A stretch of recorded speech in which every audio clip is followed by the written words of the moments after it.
welcome once again to Strange Planet. Thanks for sticking me in your ear. A couple of months ago, I met a couple of paranormal investigators. Rick Warner, who is the lead investigator, tech manager, director of investigations for, I guess, a UFO group as well, and Melissa Ferrazzano, who is the psychic medium case manager. Both of them, two of the principals with a paranormal investigation team called Phantom Detectives. They're in the Pennsylvania area. And tonight we're going to meet another member of the Phantom Detectives. Joshua Chairs is a paranormal investigator, writer, researcher, musician, publicist. Joshua got interested in the supernatural at an early age by watching Unsolved Mysteries with Robert Stack. I remember that program very well. In my experience, there are two major influences for paranormal investigators in terms of television. One would be Leonard Nimoy's In Search Of, and the other, of course, is Unsolved Mysteries with Robert Stack. Joshua's interest in the supernatural peaked in 2002 when he had the opportunity to investigate the General Wayne Inn in Marion Station, Pennsylvania. And Josh is a 2008 graduate of Westchester University and a future graduate student majoring in business administration. In 2014, Joshua co-founded the Summerwind Restoration Society along with Wisconsin paranormal investigator Craig Neering. Their goal was to use the original blueprints of Summerwind Mansion to restore, rebuild, and relaunch Summerwind Mansion as a museum. With its haunted history, Summerwind is known to be the most haunted location in Wisconsin. Then, in August of 2020, Joshua founded the Phantom Detectives to help people who were going through paranormal experiences. Using the Paranormal Research Society blueprint, Josh is hoping to build a team of renowned paranormal investigators and is dedicated to helping people that are going through these experiences. Joshua, welcome to Strange Planet. How are you? Wonderful, Mr. Sierra. How are you doing today? Terrific. Thank you. You mentioned, or I mentioned in your biography that in the Unsolved Mysteries with Robert Stack was a huge influence. But how did you actually get started investigating in the paranormal? I originally got my start in the paranormal, of course, much like any kid watching Unsolved Mysteries as a kid with Robert Stack during the 1980s. And then, of course, much like every kid, what really got my interest going was in 1993 when I started watching Linda Moulton Howe, who's an Emmy Award-winning UFO crop circle cattle mutilation expert. She had a show on NBC called The Other Side. And of course, much like any kid that was into this topic, I also started studying and researching about UFOs at an early age, which really, learning about different cases and all that, and really started gauging the idea. So I think when I was an 18-year-old kid, when I got my first pre-investigation, there was a local Philadelphia team at this time with my late mentor, Michael E. Mayer. We did a paranormal investigation with the Philadelphia group at the General Wayne Inn in Marion Station, Pennsylvania. And by going there in 2002, we actually went ahead and I was in the basement area, just taking digital camera photos of the basement area. And this basement area is actually known to house the spirit of a Hessian soldier who's been sighted many times over the last 150 years of the inn. And in the basement area, I took 3 straight photos and, started seeing these green and yellow streaks of light in the photos. And it matches the eyewitness accounts of people seeing this Hessian soldier named Wilhelm, who supposedly died while trapped in the inn when basically Colonel Raw's regiment got invaded in 1776 when George Washington was crossing Delaware.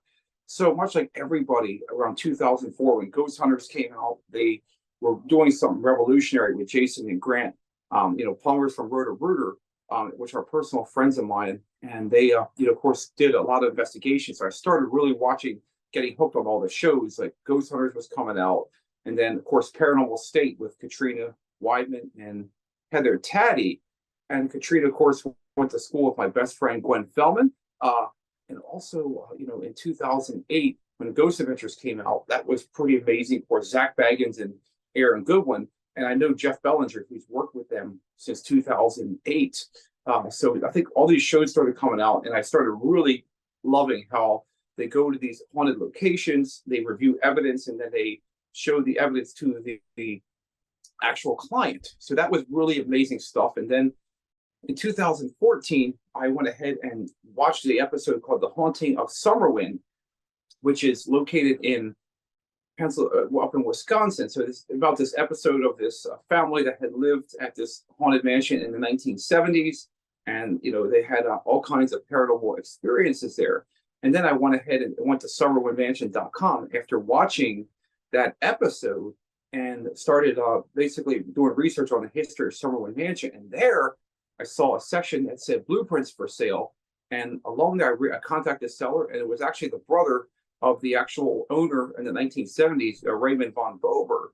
And there I went ahead, after buying the original blueprints of Summerwind, Craig Nearing, who runs a team up in Wisconsin in the Appleton area, I found him through a feed of Summerwind on YouTube. And there he actually knew the current owners of the property, Harold and Babs Tracy. So in 2014, we created the Summerwind Restoration Society to restore, rebuild, and relaunch Summerwind as a haunted museum and bed and breakfast. So since 2014, we've helped that project get off on the ground, and Craig is currently spearheading the movement of trying to rebuild a haunted house up in Wisconsin. What is the reported paranormal activity at Summerwind? What are people seeing? What is the history of the place? Summerwind is diving back into the history. It was founded in 1914 by a guy named John Frank. It was originally called West Bay Lake Fishing Lodge. There, you could basically stay there for $4.99 a night up in the upper UP of Wisconsin, upper Michigan. And there, he went ahead and sold the place 2 years later to future U.S. Secretary of Commerce under Herbert Hoover, Robert Patterson Lamont. Mr. Lamont bought the property, and then he employed the famous Chicago architects Thomas Talmadge and Vernon Watson to convert the mansion into the bed and breakfast into a mansion. And of course, after converting it in the 1920s, it's rumored that actual presidents even stayed there, from Warren G. Harding and Calvin Coolidge back in the 1920s. So don't know if that's 100% true, but Mr. Lamont supposedly had a servant say, "Hey, the house is haunted. We're seeing things and hearing things." And Mr. Lamont, of course, said, "No, to grow up, there's no such thing as ghosts," until he himself in 1935, he went ahead and, actually was sitting at the basement, was sitting in the kitchen with his wife eating dessert one day. And actually the basement door flew open, revealing the ghostly form of a man. He fired 2 shots with his black powder pistol, thus missing the ghost and never returning to the mansion. After his death in 1948, the property went to someone named Lillian Kiefer on the episode of on the season 1, episode 2 of A Haunting. It's known as basically she's known as Mrs. Murray in the episode. They changed the name to protect the identity of these people. So after it went to her, she went ahead and sold the property back. She would sell it to people, and then they would lease it and revert back to her over the next 20 years until the Hinshaw family moved in, who I've been very good friends with over the years, with both April Douglas, who was a 9-year-old girl living at Summerwind in 1970, and of course Ray, her uncle, who owned it from 73 to 79. So during that time period when the Hinshaw family had to move in, they had to have this place. They felt it was a great potential for a great fixer-upper. And then when the Hinshaw family moved in, all kinds of things actually started happening. They would have basement doors like behind me. They would have to they would fly open like this. They would have to nail them shut, and they would still fly open even when nailed shut. And then of course there was also reports of they would have tools that were in the mansion. They would have workers come and work on the different parts of the house, and all of a sudden stuff would break down, and then the tools would disappear, and then stuff would start working again, then break down again. So they were having that problem. And of course, there is a actual rumor of the legend of Summerwind is that supposedly Mr. Hinshaw, who was the father, his car caught on fire, and then supposedly he went mad and he played a Wurlitzer organ all hours of the night. And after playing that organ, supposedly Ginger and the family was so terrified, they had to stay in one room. And then, of course, Mr. Hinshaw was committed to a mental institution up in Canada, who was never seen from again And then Miss Hinshaw, of course, she went ahead and, supposedly it's rumored that she tried committing suicide, but then she was able to get away and avoid the mansion. And then, she gave the mansion back to Miss Kiefer around 1971, 72. And then 1973, Raymond von Ray's father, Raymond von Bober Sr., who was a popcorn vendor from Chicago, said, "Hey, I see this place as a potential fixer-upper for me and my son, Ray Jr., who was getting out of the Army at that time." So they went ahead and try to make a go of the place again. Unfortunately, Ginger had pleaded to her father, "Please don't buy this place. It is absolutely not the place to be." But and of course, Mr. Von Bober is like, "No, I want to go ahead and buy this place." And he didn't listen. And then he ran into the same problems that the Hinshaws did. They had problems with trying to keep contract workers. And then when they would measure rooms on the blueprints, supposedly there's a legend that the rooms would change shape, almost on a daily basis. They would measure rooms out, and they wouldn't be on the same length as the original blueprints. So there's that story, and then of course there was a story. Supposedly he had a dream about seeing this 18th century English explorer by the name of Jonathan Carver, who was given a parcel of land for the northern third of Wisconsin. It's just a legend that's been associated with the property for decades. And then, unfortunately, he tried to make it go to the place again, but he ran into the same issues as the Hinshaw. So he gave it to Miss Kiefer back around 1979. And then, of course, Miss Kiefer died in 1985. And a couple from La Crosse, Wisconsin, by the name of Harold and Babs Tracy, Mr. Tracy bought the property to Miss Tracy as a wedding anniversary present for his wife. But unfortunately, the place burnt down 2 years later in 1988 on Father's Day.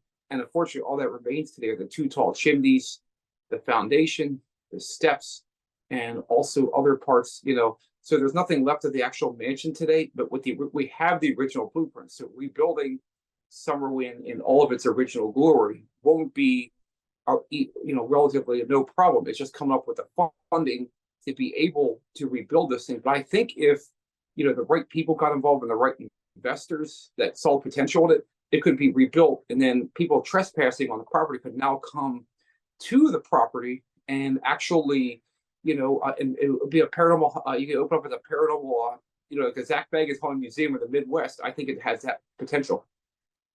So have you been to the ruins of Summerwind lately?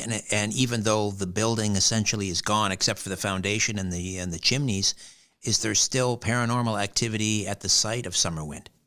Oh, yes, definitely. Craig Nearing, of course, runs the Fox Valley Ghost Hunters up there, LLC. And over the years, they have investigated there since 2009.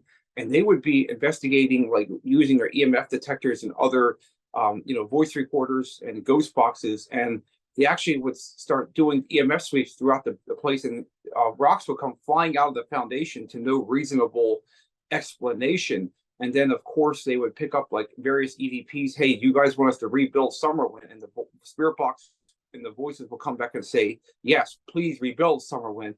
So, and there was also a floating lady in white that was supposed to be captured there in 2017 near the steps of the property during World's Largest Ghost Hunt 2017. So that was pretty amazing stuff. I think that's on Fox Valley Ghost Hunters Facebook group page. So there is still haunted history going on there to this day. And the Fox Valley Ghost Hunters, of course, who have been up there for many years, they have done like dozens upon dozens of investigations. So they kind of, they know the property owners, and they kind of continue to keep everything, going as best as they can. And they have like, public benefits sometimes up there where they'll have people investigate with them. And then, of course, which is great, you can camp out during the night in Summerwind and, basically hopefully capture some paranormal experiences while investigating there. Joshua Chairs is the founder of Phantom Detectives. PhantomDetectives.org is the website. And tell me about, let's start with one. Give me one of your, let's say, favorite locations. It could be in Pennsylvania, maybe not. One of your favorite locations, haunted locations, aside from Summerwind, that you've investigated. Sure. There are many locations that we've been. We've been in Pennsylvania. We've been in Maryland. We've also been in Delaware. For me, like there are so many places, but if I had to really narrow them down into places. I would say probably, to me, the most amazing place that we actually captured like legit paranormal activity was Boobies Brewery. This is an old brewery that is in Mount Joy, Pennsylvania. It dates back to around 1850. It was founded by a guy Alois Booby, and of course, this is all, like it was actually used over the years as like a speakeasy, a different thing tavern. So this place, we were there in May of 2022 with our friends Melissa and Jerry Keller, who run the paranormal investigations there. They're called Jotnick's Paranormal. So the night that we were there, we were upstairs in the third floor ballroom area, taking pictures with a thermal camera. And as you know from thermal cameras are used to pick up like hot and cold signatures in an environment. And was one of the most amazingest pieces of evidence that we actually were able to capture is in the corner room. We started aiming the thermal camera, point, click. And in the corner, we started picturing, we actually pictured these, you can see three silhouettes of these people, like back to back to back, wearing tank tops.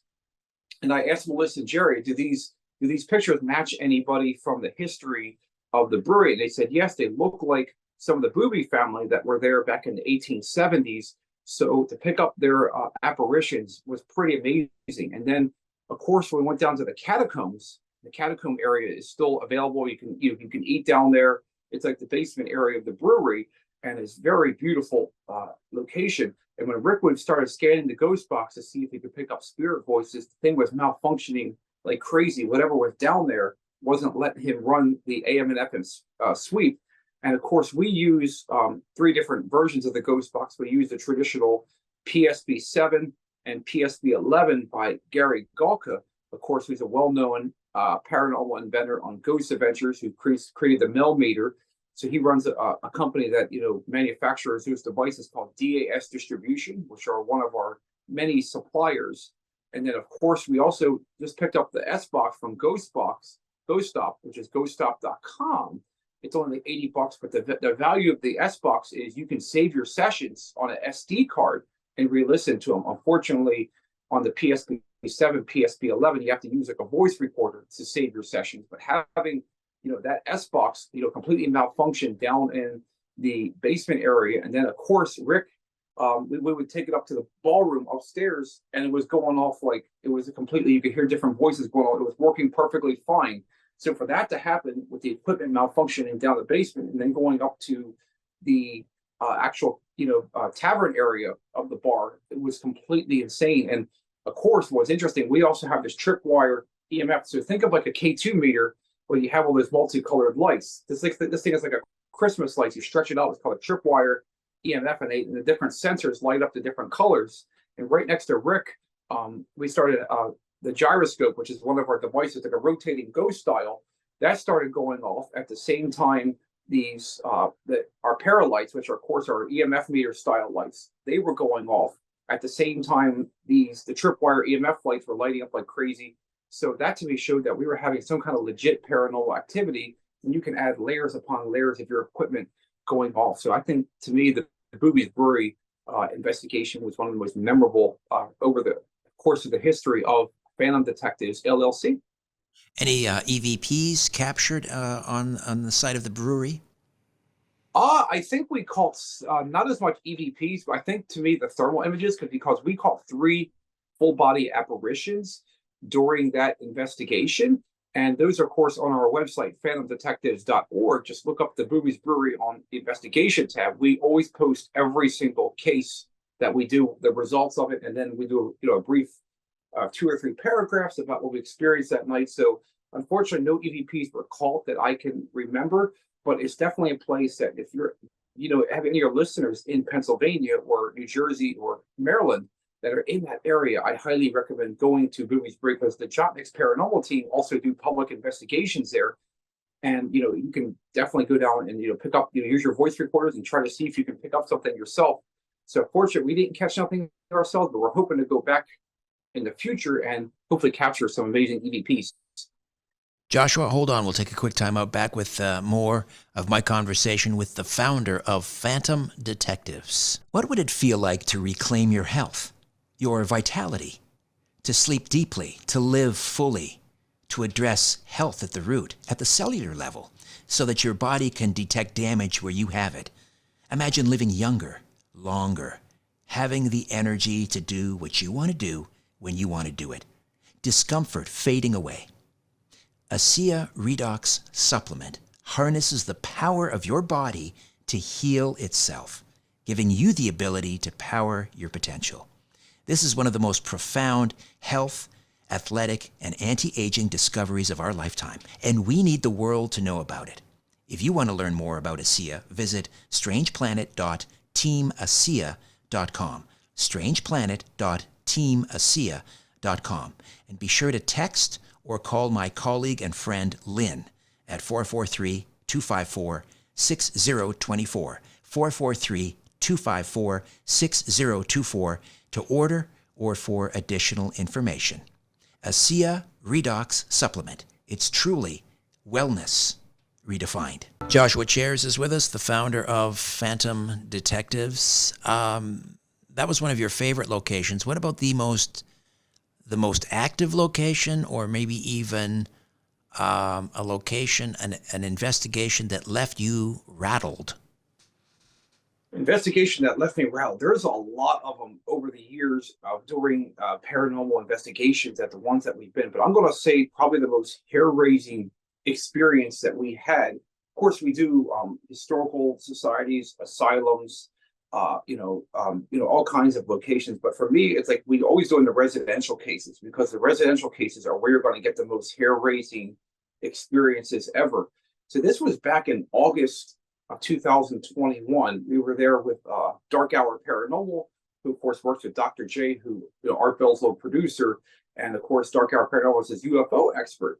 So we were recording this investigation at this guy's apartment in Philadelphia, and there, what was happening was this client actually was sleeping, at night, and all of a sudden he would show video. He actually showed legit video of his sheets flying up like that, being pulled off, and then of course he also was experiencing a lot of supposedly he was seeing alien faces and different kinds of spirit faces in this security camera video that he was providing to us. And then of course lead investigator, director of client relations, and tech manager Rick Warner interviewed him in May of 2021 about these paranormal experiences.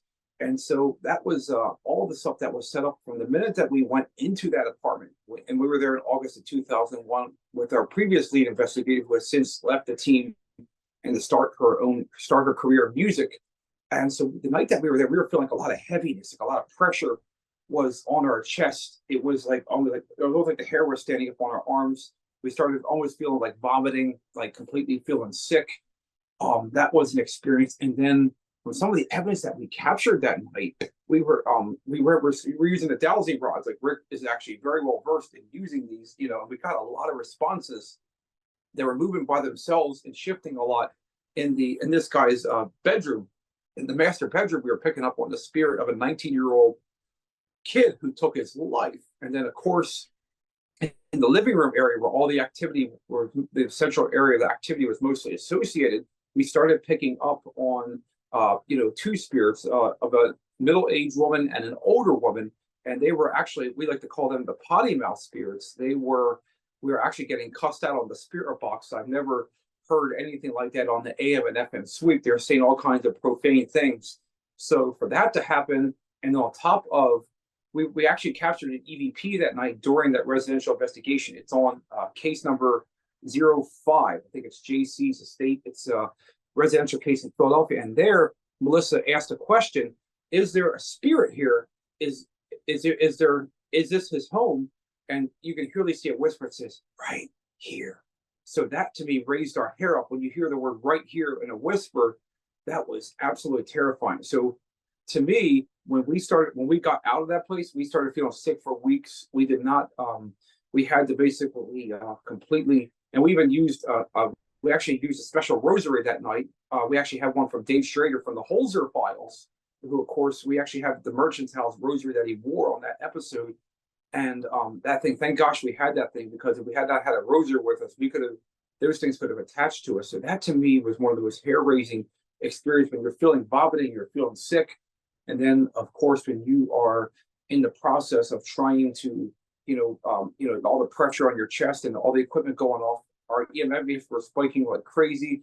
the ghost box was picking up things, the EVP recorder was picking up things, and then what was amazing was this client had strange markings on his leg that supposedly Rick had said there might have been some kind of UFO abduction involved, and I know Rick would know more about that UFO part of that. But from what that experience, that was one of the most memorable, but also terrifying experiences I ever had while doing 6 years of investigating, and of course 3 now with Phantom Detectives. You mentioned rosary beads. How else do Yes. you prevent ghosts or entities from hitching a ride on you when you leave the location and go home? We highly fan detectives. We're all well trained, and we always recommend if you're doing an investigation, making sure that prepare yourself. And you often ask, how do you prepare yourself on an investigation? What we do is we use holy water, which is a common thing that you can pour over yourself, and of course say the Lord's Prayer and say Saint Michael the Archangel's Prayer. And we actually have the Saint Michael's the Archangel's Prayer on our phantomdetectives.org website under articles. So, you can pour holy water over yourself, and you can also, make sure that you have rosaries, of course, which you can wear around your neck, or wear a cross, the symbol of God. And then, of course, you can also use sage, which is a common thing. You can just bless yourself and, use sage has been around for many generations, over hundreds of years, with the Native Americans supposedly use it to cast out evil spirits. So there are things that you can do if you can do that like prior to going into the location, and then of course prior to leaving the location, you'll prepare yourself, and you'll so much like in Ephesians 6, you'll put on your spiritual armor of God that will protect you from things from following you home. And of course, respect. We always command on Phantom Detectives LLC respect for the home and respect for the spirits. And when you treat the spirits with respect, you're going to get respect back. That's why we've captured so much evidence on the first 16 investigations that we've done, because we always say please, we say thank you for allowing us to come into your home or your business, thank you for communicating with us. So when you treat the spirits kindly, and of course when you can prepare yourself with burning sage and holy water, you're going to be much better. And of course, world famous ghost hunter, a guy named Dave Giuliano. Dave is well known in Philadelphia. He's been on a show called The Ghost Detectives. He's runs the Ghost Hunter store in New Jersey. He offers courses in demonology for any of your listeners that are interested. Dave Giuliano has an entire course that he offers to help people how to prepare themselves while entering and leaving locations. And of course, we're planning on doing paranormal classes too, where we can teach our subscribers on Patreon how to do that as well. So, are the entities that you're encountering on these investigations, do you think they're demonic, or is it a mixed bag? Are some actually the spirits of dead people? What are they? I think there are a lot of things. So, as Mark Anthony, who is on our team today, he's unfortunately not here. He reviews these people as the electromagnetic soul, which is the law of energy says energy moves from one form to another and cannot be created nor destroyed. So we've actually picked up a lot of things on these investigations where some of them were clearly like intelligent, like where we would ask a question and we would get like a direct response on our voice recorders or on one of our pieces of equipment. And of course, you have lighted dowsing rods now. They look really great in the dark. So we've actually picked up a lot of things from a combination of intelligent haunting. And of course, we had a case in November where this client actually reported these kids were terrified, and they had reported seeing a lot of demonic figures down in their basement area. So, I think these spirits, a lot of them want their stories to be told. These are, it's like almost like past history trying to repeat itself. A lot of these spirits are trapped in these locations, and they want to communicate, and they want to have they want to be remembered in ways in which they know that we can do that. So we do a great job of going in. So we respect them, and we get so much evidence. We get at least 2 or 3 pieces of evidence every investigation because we are very well prepared. We're humble, and we help our clients. And that's why we've been growing so very quickly in the southeastern Pennsylvania. We've been featured on the local news down in Delaware now several times. And so I think it all comes down to basically the respect for the spirit and respect for each other. And if you do that, you're going to do some great things. So we're really excited to see this business continue to grow and to continue to expand in Delaware. And we're going to be looking to cover more states in the future as we get bigger. And of course, cover the all of Maryland, all of Ohio, New York. So it's definitely, we're starting to definitely travel further out of state as well. But just back to my original question, are you dealing with demonic entities, or are they the spirits of dead people, or is it a mixed bag? I'm going to say it's a mixed bag because you're having both intelligent and demonic hauntings. So it's definitely the last two out of the last three cases were demonic hauntings, and then of course most of the cases, 90% of them so far have been intelligent. We haven't ran into any residual cases yet where it's like a tape recorder playing itself over and over again. But in the future, I would not be surprised if we get more demonic cases, as there's more things coming into, because we have a lot of cases that are now coming in through paranormalsocieties.org, which is like, people can go and that are having activity in their homes and businesses. And the great thing about paranormalsocieties.org is you can submit help, request help, which is there's a help section coming. And of course, Bill Wilk, who developed paranormalsocieties.com, he vanished in June of 2017, but the .org website will be coming where people can submit cases. So I expect in the coming months, we're going to be having more and more demonic cases and more intelligent haunting cases. So far, it's been a combination of both. All right, another timeout, and then back to more of my conversation with Joshua Chairs, founder of Phantom Detectives. What would it feel like to reclaim your health, your vitality, to sleep deeply, to live fully, to address health at the root, at the cellular level, so that your body can detect damage where you have it? Imagine living younger, longer, having the energy to do what you want to do when you want to do it. Discomfort fading away. ASEA Redox Supplement harnesses the power of your body to heal itself, giving you the ability to power your potential. This is one of the most profound health, athletic, and anti-aging discoveries of our lifetime, and we need the world to know about it. If you want to learn more about ASEA, visit strangeplanet.teamasea.com, strangeplanet.teamasea.com, and be sure to text or call my colleague and friend Lynn at 443-254-6024, 443-254-6024 to order or for additional information. ASEA Redox Supplement. It's truly wellness redefined. Joshua Chairs, founder, Phantom Detectives, paranormal investigation team that covers Pennsylvania, Delaware, Maryland. How about sharing another investigation with me? Give us the location, its history, and what did you find? Sure. So one of my favorite cases that we just went to in November, we went to the Lightship Overfalls, which is in Lewis, Delaware. This lightship was built in 1938 by the U.S. Coast Guard. There's only about 5 of these lightships left in the entire United States, and you can still see the overfalls down in Delaware. It's very historical, and it was decommissioned in 1972. So there was a previous team that did a investigation there in 2012. So we reached out to the president of the Overfalls board, and we booked our investigation on November 16th there, 2022. And the night that we were there, we're trying to see if we can kind of improve upon the previous team that was there. That team's founder had passed away in 2015. So what we did was we set up in the same equipment in those areas. Unfortunately, it was really rainy that night, so we had to get all the equipment down. It was very slippery. Had to get it. We couldn't do the exterior of the overfalls, but we did the interior. And the night that we were there, we in the utility area of the ship, we set up some paralights, which are kind of like K2. They're like EMF meter lights. They were going off like crazy in this utility area of the ship.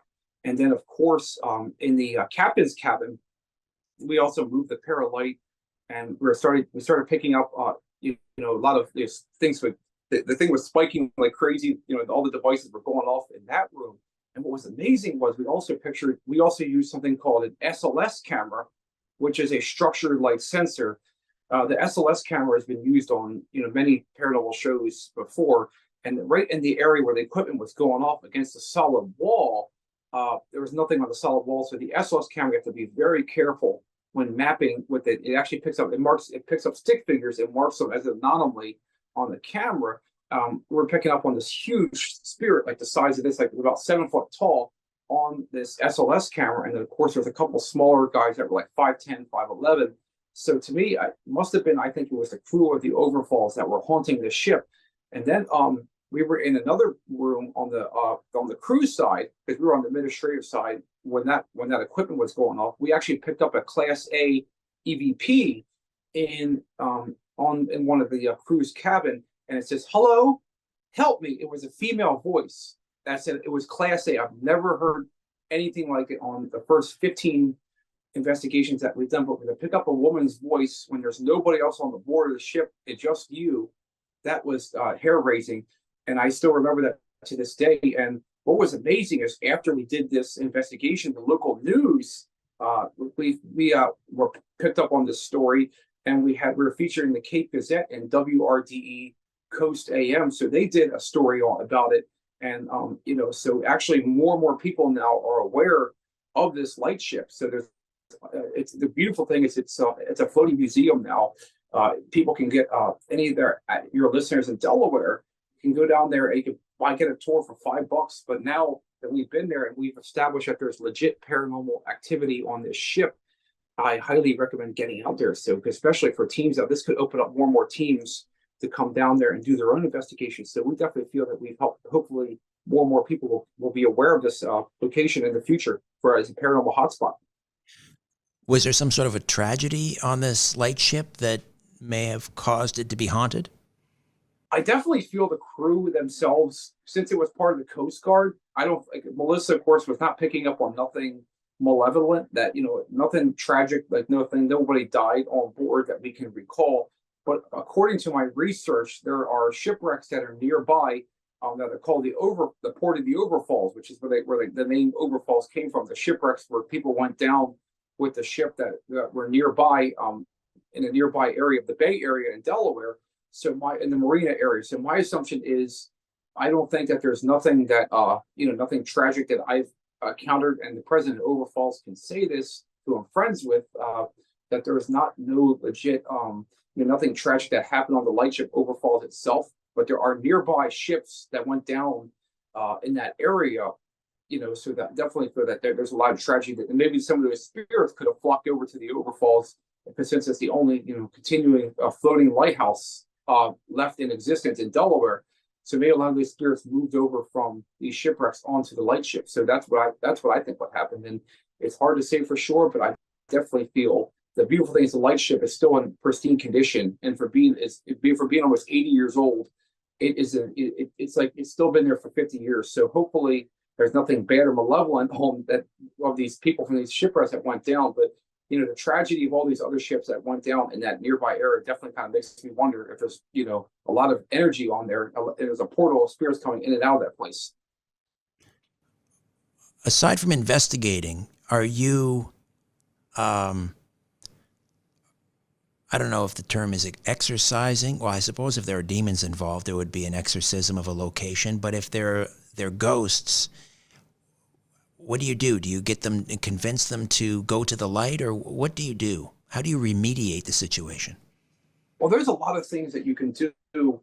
I think a lot of it is like, I know different people. Some people use seances, which is something that we don't recommend, because that can definitely go in a process of provoking more spirits and more energy. But what we recommend doing is trying to, sometimes you can use a psychic medium, and we can, there's different things that you can do to try to get things removed by, saying, please, step out, please get, please go cross over into where you need to be. So there's our techniques that Dave Juliana from the Ghost Hunter store that we're still in the process of researching and learning, that we're hoping to adapt into our investigation to help spirits cross over that are still trapped in these locations. Because remember, history is is a revolving door. It's always been embedded, and it's always constantly evolving in these locations. So we always want to try our best to be prepared. And I expect in the future we're going to be getting a lot of these cases where we'll have to somehow help these spirits cross over. The best way that we can do it is through try to say, please step into the light, please. And just try to say prayers and stuff like that. So I think that's the best thing that we can try to do, is just try to, pray for these spirits and hope that they go where they need to go. What about in the case of a demonic infestation? Do you bring someone who can perform an exorcism? Oh yeah, we actually know. The good thing is we haven't had a case yet where we've haven't had to deal with that. We had that demonic case in November with that homeowner DH, where he was, with his kids. But the nice thing is we have a huge network of people. I know Billy Bean, who I'm sure has been on Coast to Coast and on your show before. Bill Bean in Maryland, he's there. He's a well-known ordained minister and exorcist. Of course, there's other people. Father Jack Ashcraft, who was a good friend of Father Malachi Martin, who interviewed with Art Bell back in the 90s. I think Father Jack Ashcraft is another outlet that we have. Dave Giuliano from the Ghost Hunter store is another person that we have that's trained in exorcism and demonic cases. So it's good to know that we have people out there. We need to bring along with like a guest investigator where we're doing a case that is beyond what we can do. We have these people that just literally a phone call away that can come and help and banish whatever entities that need to be banished from these locations. So it's good to have a good network of people knowing like all I got to do is just pick up a phone and they're there in like 5-10 minutes. What about Gettysburg? Are you you're in Pennsylvania? Are you far from Gettysburg? And have you performed an investigation on the Civil War battlefield? Oh yes, definitely. Gettysburg. In fact, our former team member who's not here now, she actually helped found the Fan of Detectives in August of 2020. She's a Civil War reenactor out there. She actually did many investigations with the local Gettysburg groups out there. So I have done one investigation with Dave Giuliano, and he was doing one sponsored by the Ghost Hunters for in July of 2021. And we were at the David Stewart farm. This old farm dates back probably to around the 1840s, 1850s. And in this open field, we actually, of course, brought my FLIR thermal camera that night and just started pointing and clicking, like much like it was empty battle, completely empty grass, and picked up a silhouette of a multitude of different, and you can see the hats of Confederate soldiers, like, they kind of standing in formation, looking the opposite way. We picked up like 4 or 5, you can see like silhouettes of these spirits. And what's interesting is these are cold signatures. These are not hot signatures. If they were a living person, they would clearly be a, heat signature, or if there was like an animal out there, we would know, we'd be able to directly see it on the thermal camera. But the FLIR thermal imaging captured 4, things. So we're hoping to get back out to Gettysburg in the future. Of course, we did Phenomenology 2020 in June of 2021. And of course, we saw Dave Schrader and our good friend Shane Pittman and our friends from the Tennessee Raft Chasers. They were there. So I would love to do investigation at the Tilly Pierce house, which is known to be very haunted. And of course, there's a train museum out in Gettysburg, which is known to be very haunted. So we're hoping to get out to Gettysburg here in the future and do as many investigations as we can, because to me, factor in 50,000 people lost their lives in 3 days there. And of course, my 4 times great grandfather served in Gettysburg as a private during the Civil War. So for me to be connected, knowing my, many times great grandfather was there in the battle, and of course, all the history associated with Gettysburg, it's definitely a place that Fan Detectives would love to, expand out there and get as many cases as we can out there as the team continues to improve and grow. What is Pennhurst Paracon 2023, Joshua?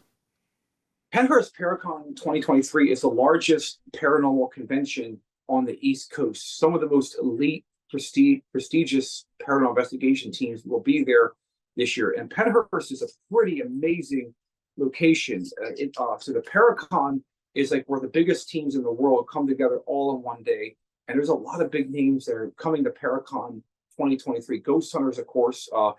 Jason and Grant got the, of course, are now separate doing different things. But Jason, Steve Gonzalez, and Dave Tango will be there from Ghost Hunters. And of course, their friend Sherry, who is also one of their team members, they will be there. Destination Fear will be there. Dakota Ladden, Chelsea Ladden, their team will be there. Also, Amy Bruni and Adam Berry from the show Kindred Spirits, they will be there as well. And other big names that are going to be there. So this is like the largest parent convention on the East Coast. And we were invited to be a vendor. We're going to be setting up a vendor table. So if you have any of your listeners that are going to be anywhere in the Pennsylvania area that would like to come out and see Pennhurst, it's known to be one of those haunted places in Pennsylvania, probably the top 2 or 3 alongside Fort Mifflin and Gettysburg. So the Paracon out there is going to be an amazing event. We're hoping to be able to sell, of course, our instructional videos that we can try to do. We might be selling T-shirts there. People can take photographs of us, and also we're hoping that we can get meet a lot of like-minded people and, find new fans and get network as much as possible. So for me, this is going to be a lot of fun. And I think Paracon is going to be awesome. And I think you just go to Google and type in Pennhurst Paracon 2023. There should be all the information you need should be on the website. All right. And if people have a haunted location and they want you to investigate and perhaps remediate, how do they get a hold of Phantom Detectives? Sure. So if people want to reach us, we have actually 5 websites on our team.